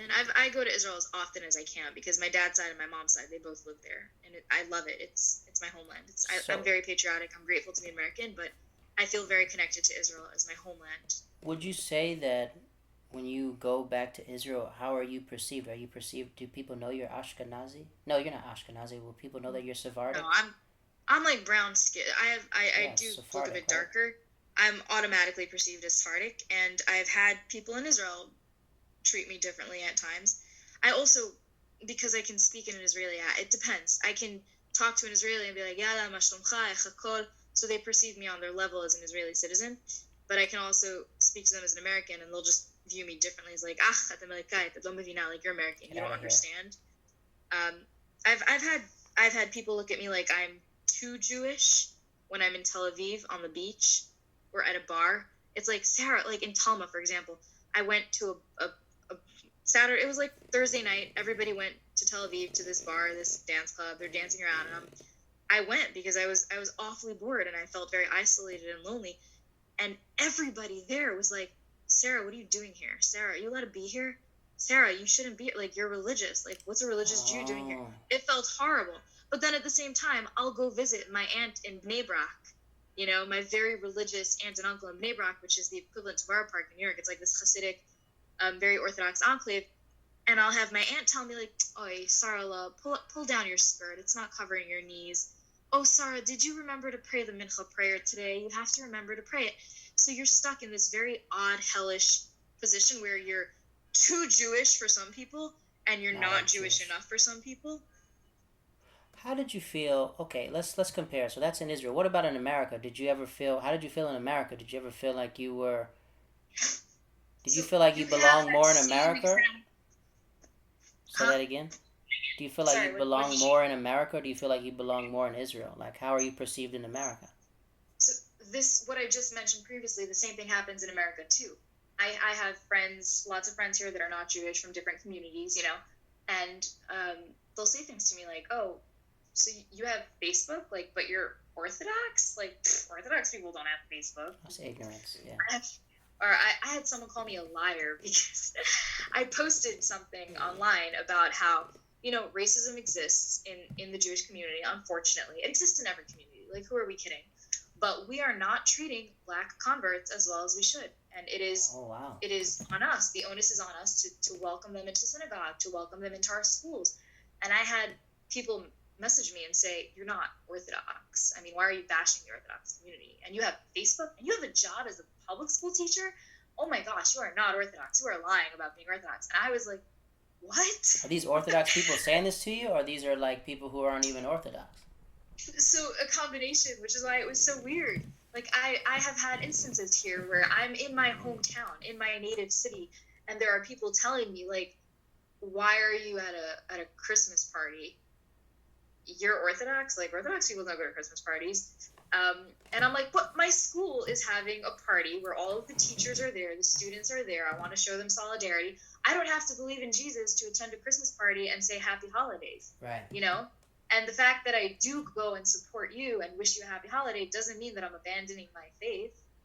And so it's that same stupid dichotomy where people will be like, oh, you went to a barbecue and there were boys there? You're not religious enough. But then on the other hand, I'll get, like, the community matchmaker telling me, you know, Sarah, this boy would love to go out with you, but he just feels like you're not religious enough. Like, you have friends that are male and you have friends that are not Jewish, and you go to bars and you go to movie theaters, so he just doesn't want to, date. And I'm like, I'm okay with that, because it's like, all right, I guess he's not the one for me.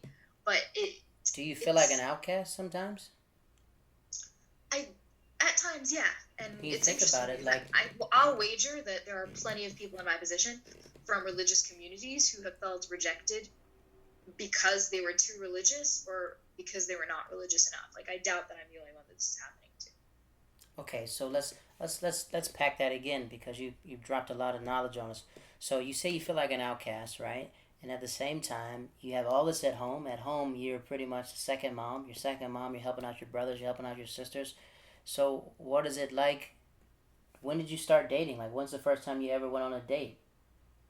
Because everyone dates secretly, but when did you date publicly? When was that like? When was the first time where you were like, I'm interested in a male, I would like to pursue him? Or when did a male pursue you? Were you like scared? Were you like, this isn't supposed to happen? What is going on? I can only tell my older sister because she's the only one I vent to.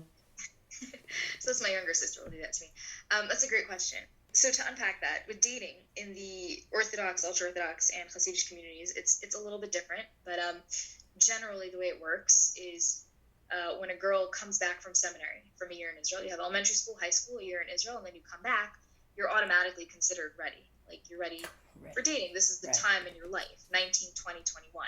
And so usually, again, it's different in many, many homes. It depends on the family. But usually, a majority of the cases, the parents will approach the daughter and say, okay, so, you're of the age now. Are you ready to start? And when the child says yes, right? And if the child says no, then they'll wait. But usually the child will say yes. They'll call a community matchmaker. This is someone in the community that knows the family, right? Has binders, I kid you not, with resumes. It's called a shidduch resume. The term shidduch means a match. So they'll have a girl's resume, boys' resumes, and they'll try to match them up. So what goes on the resume? You write down your age, date of birth, your family, your siblings, your education, the schools you went to, the job you work in, a paragraph about what you're looking for, a paragraph about, your father's side, your mother's side, the synagogue you pray at, your rabbi's phone number as a reference. Pretty much like a better version of J-Date. It's basically, and then what happens is the matchmaker will look through the binders and say, so this girl is a teacher, and it seems like she really likes educating and nurturing, and this boy is in school to become a rabbi, and he talks about how he wants to have a lot of guests for the Sabbath, and he wants to educate. I think they'd make a good match. He's 24, she's 19 or 20. So then what they do is they send the resume to the parents of the girl. And then the parents usually kind of give their input. And then if they think, this is something my child will go for, then the parents will send the resume to the child. So my parents will, let's say, go to the shadchan, the matchmaker, who will get a resume. And then they'll show it to my parents. My parents will say, this guy looks decent family. We know his parents. He's a good guy. Okay, let's show it to Sarah. Then they'll show me the resume. Then I'll see the resume. Now, I'm a clueless 19-year-old who's never been on a date, has never really talked to boys. So this is the mindset of the average, like, Orthodox yeshivish girl is like, ooh, okay, he looks nice based on his picture. I don't really know a lot. He seems nice. Let's make it happen. Yay. And then you put on a really nice outfit. You put on a little bit of makeup. And the way it works is the boy knocks on your door, your house door.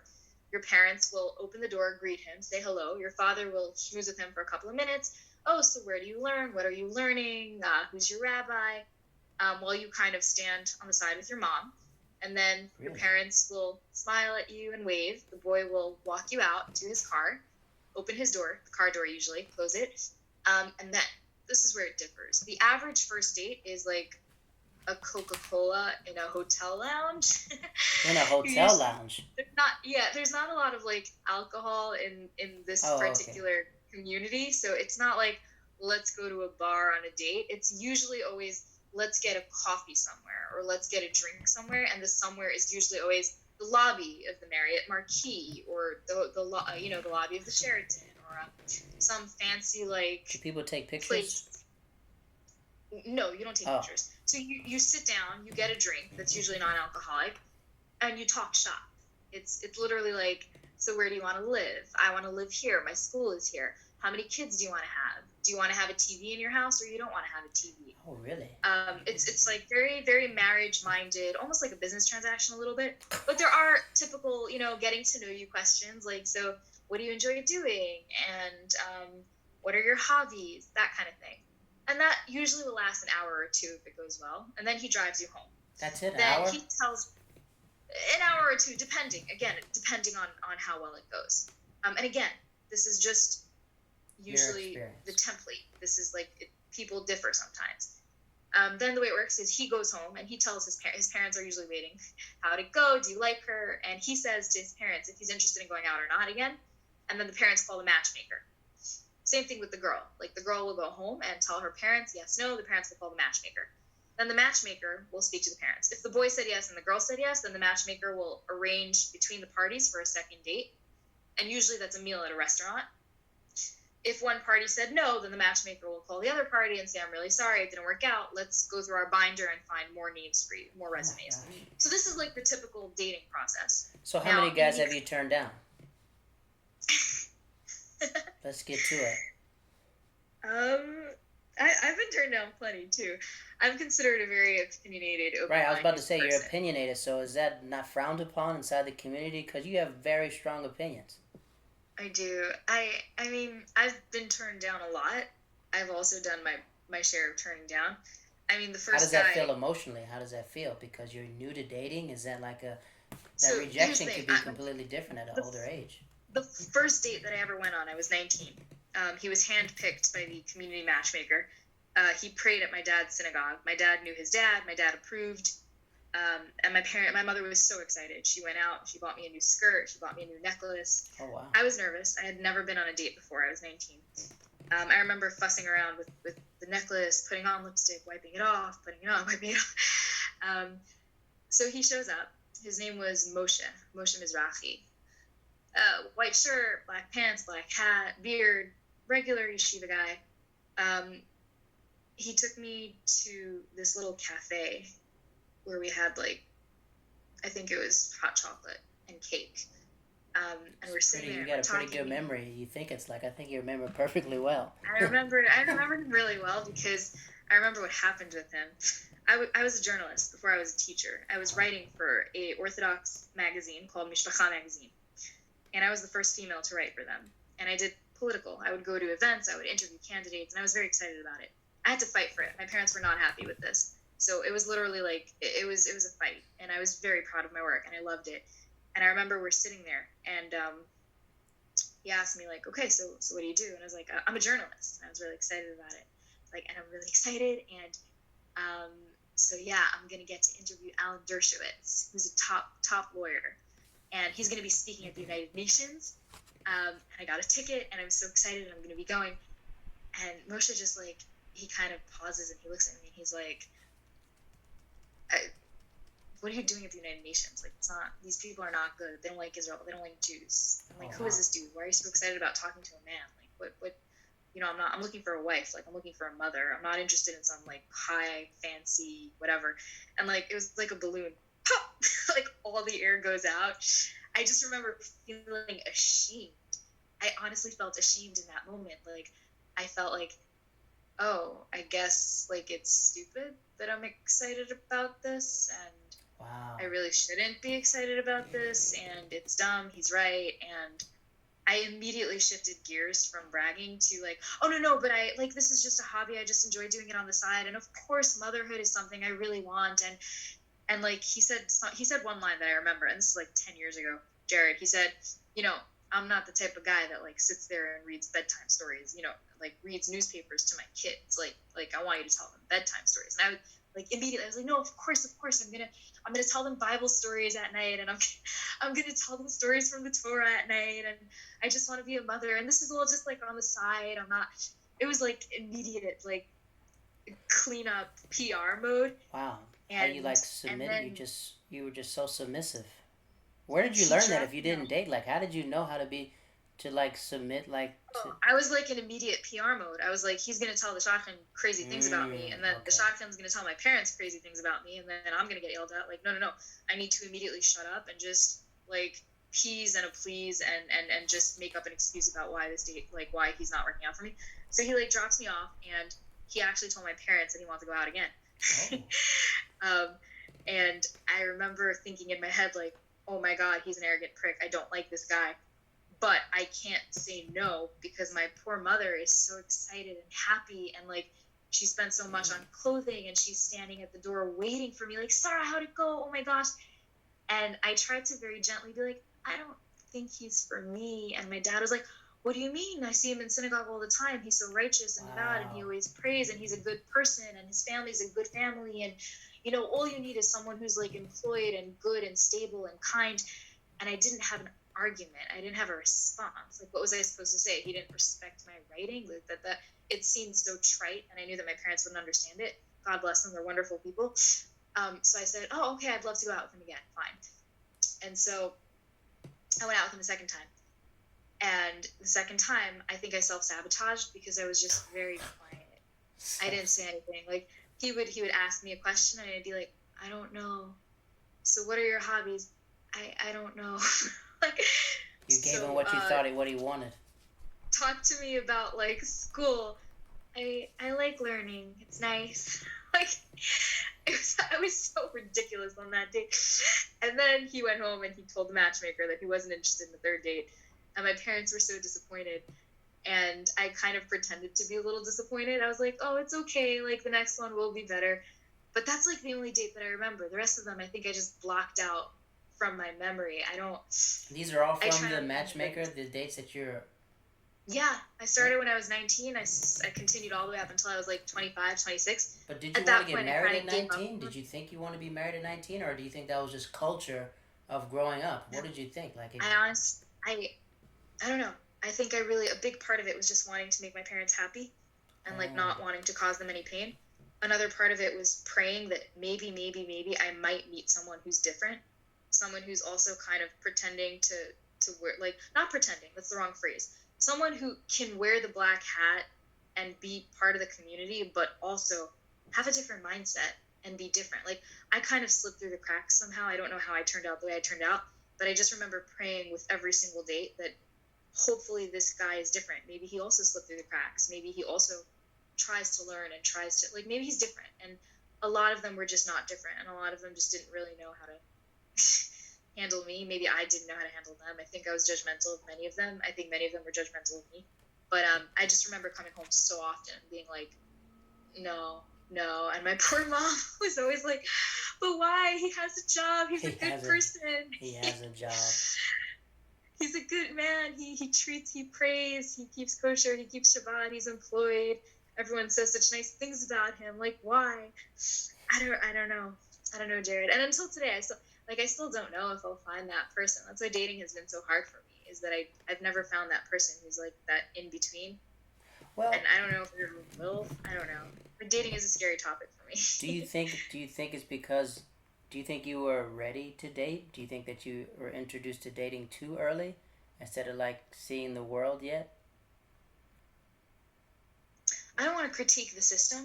I think that I myself personally, where I was in life, I didn't want to settle down yet. I wasn't ready. I didn't know myself well enough. I wasn't comfortably settled in my religious identity and my personal identity. I wanted to go to college first. But I will say this, the system works for many, many other girls. a lot of my friends are now married with 3 kids, 4 kids, and they're happy. And honestly, I'm a little bit jealous of them because I'll see that they have that person that says, I love you every single night. And they'll have such beautiful babies and beautiful Shabbat dinners. And I'm like, I'm on my own. You know, I go to my apartment and it's empty. And I wonder, will I have that someday? The system works. There's a lot to critique, but there's a lot to praise because there's no sexual activity. There's no touch. The first time that in an Orthodox or Hasidic wedding, the first time that a man and women touch is after the chuppah on their wedding night. Yeah. After the ceremony, the first time they kiss, the first time their fingers will even brush is after the ceremony on their wedding night. And there's so much power to that. I think it works because it's so practical and goal oriented. You don't like move in with someone and date them for 4 years and then find out, oopsie, they don't want to have kids and I do. I wasted 4 years of my life. You don't, start dating someone and find out that they're a cheater or that they, are wanted for, they have a rap sheet the size of Pride and like whatever it is. You basically know every single thing about this person before you even go on a date with them. And I'm talking health history, mental history, family history. Do they pray? What's their family's socioeconomic status? What's their religious status? Do they want kids? What kind of schools do they want to go to? And even during the dating process, it's things as trivial as so what role do you want to play? Am I working and supporting while you're staying at home with the kids? How many kids do you want to have? Do you want to have a TV in the house? I feel like all of the issues that crop up in marriage, a lot of them are addressed in this shidduch process of dating, which kind of makes the transition easier. Well, what's your deal breaker? What's the deal breaker that you wouldn't have? Would you date outside of your race, or what's your ideal man for your mom? What's your mom's ideal man? What's your ideal man? My parents would love for me to marry a rabbi. Does it matter what color the rabbi is, or it doesn't matter? Just whatever the rabbi is. Unfortunately, it does. I hate verbalizing this, but there is a very big stigma with marrying outside of the community. So, a Sephardic person is really expected to marry a Sephardic person. I've had Ashkenaz people say to me, we won't date you because you're Sephardic. Really? Yeah, I've had people say that to me. I'm certain that, even in the Sephardic community, Syrians will tend to only marry Syrians. They won't want to marry Moroccans because they view us as inferior. I've also had so many stereotypes about being Moroccan. I've had people tell me, I've gone on dates where the guys were like, so you're Moroccan. Oh, so I got to be careful because you have a temper. Or, oh, so you're Moroccan. So does your dad beat you? These are things that people have said to me outright. And I just laugh about it. I'm like, oh yeah, last week he broke my arm. The week before it was my leg. They are great dancers. I was in Marrakesh and I danced my innes off. They are good dancers. What can you do? You can either laugh about it and joke about it, or you can cry and tear your hair out. Well, what about as a Ethiopian? Is that out of your question? Your dad would how would your dad view if you dated Ethiopian? Would he be upset if it was an Ethiopian rabbi? I think my dad would be a lot more open-minded. I think my parents would struggle a bit in the beginning, but they would become a little more open-minded because I'm 28 and that's considered super scandalous. It's oh my god, she's approaching spinsterhood. Marry someone anyway. Be some pretty babies. I think honestly, to answer your question, I think the biggest no-no, the biggest sin would be marrying someone who's not Jewish. If you had to list the sins in order of how egregious they are, the worst thing you could do to an Orthodox or a Hasidic parent is marry someone who's not Jewish. And then it would turn into marry someone who's not religious. No, would you be disassociated if you married someone outside of your religion? Would I be what? Will you be disassociated, or would you just be frowned upon if you married, say, someone that was Hindi? So yeah, again, it depends really on a family-by-family basis. I have a friend who's Orthodox, and she was dating someone who is Italian Catholic. So her parents' reaction was to sit Shiva, which is the Hebrew commandment for mourning. Basically, when someone dies in the religious community, there's laws and structure in place. You sit Shiva for 7 days. You tear your clothes. You sit on the floor, and you mourn their loss. And you have people that knew the person come and visit you and comfort you and talk about what a great person they were. And there are prayers that are said. You're not supposed to shower or wash your body with hot water for a few days. You're not supposed to listen to music for a few days. You're not supposed to do pleasurable things. it's a period of mourning. So this girl who was dating this Italian Catholic guy, her parents literally sat Shiva for her. Like, they tore their clothes as if she had passed on, and they mourned her as if she had passed on. And they wouldn't speak to her. For how long? And then she broke up with him, and she came back, and they, like, welcomed her back. But then on the other hand, I know another girl who's Hasidish, and she actually met someone who was Pakistani. Oh. Not Jewish, Pakistani.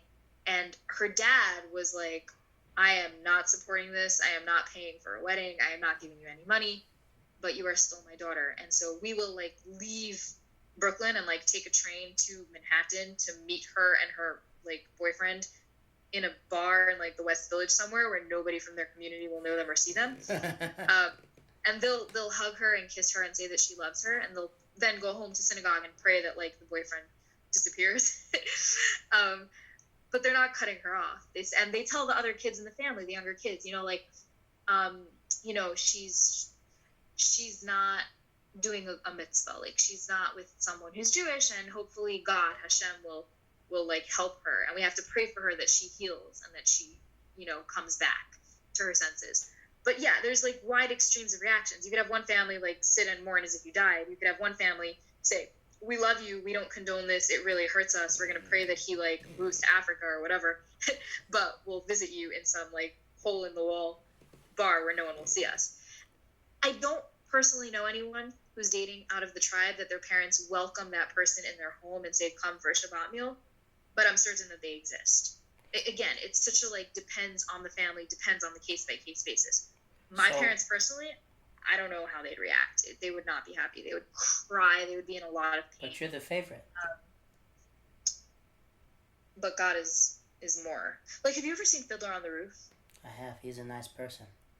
He is. Tovia, one of the most powerful scenes is how Tovia at the end has to decide between his faith to his God and his love for his daughter, who marries a Russian, like, a non-Jew, a Gentile. And her daughter is madly in love with him, and he's a good man. He's a kind man. He's gracious. I forgot his name. The blonde guy, the Russian dude that she basically falls in love with and marries, right? So there's a very powerful scene at the end where she comes up to him. As the family, the Jewish family was exiled. They were forced to leave Russia, right? Right. So Tovia is standing there with his whole family and his little wheelbarrow of belongings, and he's forced to leave his country because of the non-Jews. And he was abused his entire life by the non-Jews. And his daughter is standing right behind him with a non-Jew saying, Papa, Papa, I love you. And he turns around and he says, no, I cannot accept this, right? And then she backs up and the screen zooms in on his face and he says, I cannot abandon my daughter whom I love so much and I gave my life and sweat to. But if I embrace her husband, I am abandoning the God that I gave my life to. My whole life, I followed his path. So it's a really, really tough conflict. It's like, do you turn your back on that which you know your entire life, the God, the laws, the songs, the prayers, the traditions for 50, 60 years by accepting this person who also really represents the world that hates you, right? That exiles you, that persecutes you? Do you embrace that? Or do you say, she'll come to her senses, she'll leave him, she doesn't know what she's doing, he hates her anyway, he's anti-Semitic probably at the bottom of his heart. Like, what do you do in such an instance? I can understand parents who face this conflict. It's a really painful one. I personally, if my child were to fall in love with someone who's not Jewish, I know for a fact I would welcome them into my home. I would not, but it's not a religious thing. It's because I want my child to feel like mommy loves me. I could commit a really bad crime, mommy loves me. Do you feel loved by your parents? I do, but I also feel like I have to hide parts of myself from them. And look, like, many of us do that. Many of us hide parts of ourselves from our parents. Right. My mother doesn't know who I totally am either. Yeah. Like, I want my child to feel like I can be gay and mommy loves me. I can be a thief, mommy loves me. Like, I want my child to feel like I will love them completely and irrevocably no matter what they do or who they are. And additionally, honestly, I've taught for 10 years. I've had so many experiences with parents. I've seen parents turn away their kids, and guess what? Those kids don't come back. they find love elsewhere. It's like, if you're not going to love me, you're not going to welcome me, no problem. There's other people that will. And if I am telling my child, your loved one is not welcome in my house, there's no guarantee they'll come back, right? So I want them to feel like I can bring my loved one into my home and show them love, and hopefully maybe bring them closer to Judaism. Are you the only one that feels that way, or do your other siblings feel that way? I don't think my siblings feel this way, because I think my siblings follow a very traditional, ascribed. So you're the only outcast in the family. I honestly, some of my siblings, if they're hearing me having this conversation, I could hear them say, "Oh my gosh, Sarah, you would let a non-Jew marry your kid?" What? It would be a reaction of shock more so. It would be one of I can't believe my sister is talking this way, which is why I really hope that none of my siblings ever hear this podcast. I think that it's think about how many people growing up just like you, probably felt just like you, and probably feel these things, but probably don't know it's okay to say this, Right. People just think Jewish people are one way, but it's this big sea of people from different pyramids, different forms of the pyramids, different languages, different everything else, and your story is completely different, because let's just backtrack. We got a person who's grown up, as a second parent. Let's say you grew up with weights on you a little bit, weights that you didn't necessarily have to put on you, but you put it on because you didn't want someone else to hold these weights. Yeah. So that's tough. That makes you strong. Of course, you're gonna be strong because you're carrying weight that you're not supposed to carry. But your brothers and sisters and parents probably don't even know this about you. When they probably listen to this, they'll probably "Wow, how strong is my sister? How strong is this person in my house? Oh shit, my sister is such a heretic." No, you gotta think about sometimes when you don't understand, when you don't know a person. Once you that's why we start from the beginning. We go to the middle. We go gradually how we get inside a person's life, how that person is. So would you say you don't believe in unequally yokedness? That's what the Bible says. In what? Unequally yoked. You ever heard of that? Unequally yoked? It's when people are from two different cultures and they blend two different religions and blend them together. I dated this Muslim one time, this Muslim girl, when I was in the Netherlands, and it was cool, beautiful. She was from Morocco as well. Wow. Trust me, I took her to prom. She was way older than me too. I think I was 16 and she was 22. But I was don't worry, nobody can tell. And oh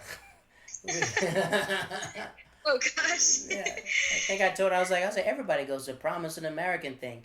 So she went. Maybe she was 21. I don't know. I know she was older than me. But we enjoyed ourselves. We had a good time. The only problem was when we talked about kids, she's I want my kids to be Muslim. And I was no. If we had never had kids, sometimes you think, but at the same time, I'm just I don't know if I could do unequally yokedness, because when it goes to kids, and I was 10 years ago, so of course, but when you talk about kids, it's hard raising kids as two religions. I've had many opportunities, if you would. I've had interesting conversations and opportunities to have relationships with males who were not necessarily Jewish. There was one person in particular, a very kind, intelligent person, who I genuinely liked, but I always stopped myself from letting that relationship grow, because I know deep down that I want a Jewish home. I want Shabbat meals. I want the beauty of the holidays of Purim and Hanukkah and Pesach. There's a world of rich tradition and beautiful tradition, and I want that for myself and my children, and I'm hoping that my husband does too. All right, folks, that was Miss B. That was part 1 of Miss B. And then on Friday, we're going to do part 2 through the Orthodox lens. So she doesn't represent all Orthodox people, but this is her Orthodox experience about growing up Jewish and growing up in New York City. So thank you guys for listening. I want you to subscribe, rate, review, and we're going to put her email address at the end if you'd like to contact her, and part 2 will be Friday. All right, folks, my name is Jared Waters. This is the podcast, One Man, One Tree, and a Hill. Have a wonderful night, or day, or evening, wherever you are in the world. Hey, you're live on the podcast, One Man, One Tree, and a Hill. Say what up to the people. Now, this is when I see black excellence. It's Kenan Thompson, and I see this giant butt. I'm like, oh, who is that? Turns out it's Questlove. It's Dave Chappelle, Chris Rock, Eddie Murphy. And they're all sitting at the table, and I walk up to Eddie Murphy, and I was like, hey, Mr. Murphy, I just want to say you're the GOAT, man. You're the coldest, that ever walked the face of the earth. You gotta break that thing over. She wants it private, but y'all not even together right now. So we haven't spoken about anything but the cat for at 2 least months. 2 months. And then I said, and I'm be the next Jamar Neighbors. And then she was up like, I know that's right. Ladies and gentlemen, thank you for listening to the podcast. My name is Jared Waters, and I'll catch you next time. Like, subscribe, rate the podcast. Have a wonderful night, wonderful day, whatever you're listening to. I'll see you soon.